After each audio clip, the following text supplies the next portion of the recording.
कोना शंभु, करब पूजा कोना शंभु, नहीं कनियो ज्ञान देने छी। करब पूजा कोना शंभु, नहीं कनियो ज्ञान देने छी। नहीं कनियो ज्ञान देने छी, नहीं कनियो ज्ञान देने छी। नहीं कनियो ज्ञान देने छी, नहीं कनियो ज्ञान देने छी। नहीं कनियो ज्ञान देने छी।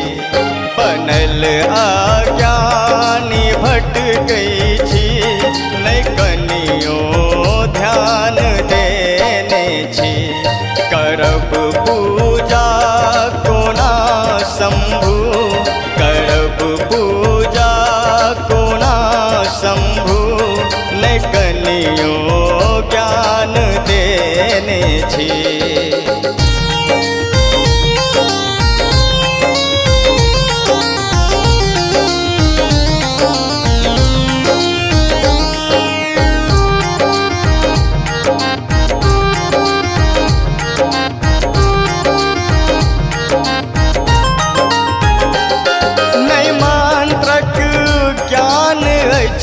हमरा नहीं विधि कोनो जाने छी।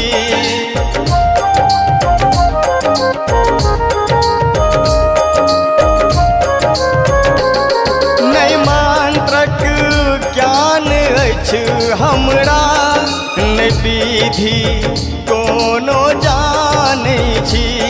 नहीं विधि कोनो जाने छी।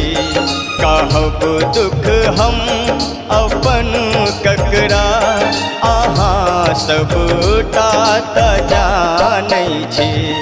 करब पूजा कोना शंभु, करब पूजा कोना शंभु, नहीं कनियो ज्ञान देने छी।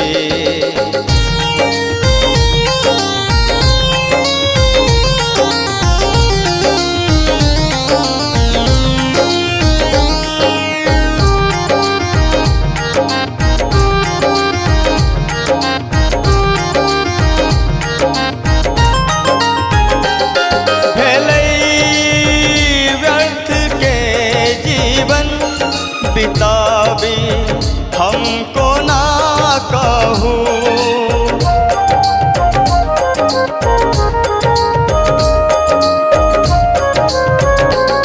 भेलै व्यर्थ के जीवन बितावी हमको ना कहूँ।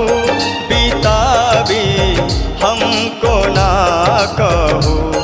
दुखक जंजाल छी देने, कोना का दुख अधिक सहु।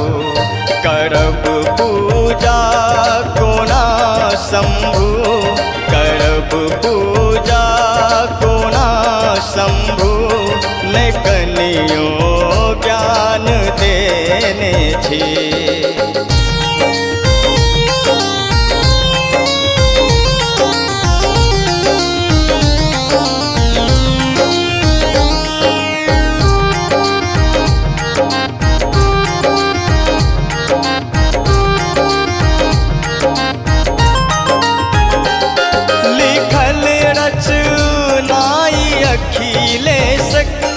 सुनू दानी दया करियो,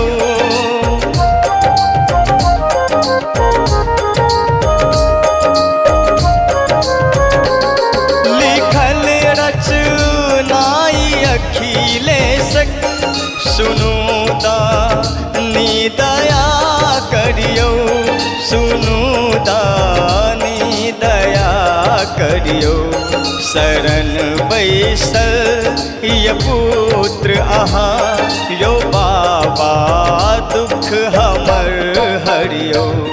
नयन फेरू नैनागेश्वर, नयन फेरू नागेश्वर अहीं के ध्यान देने छी।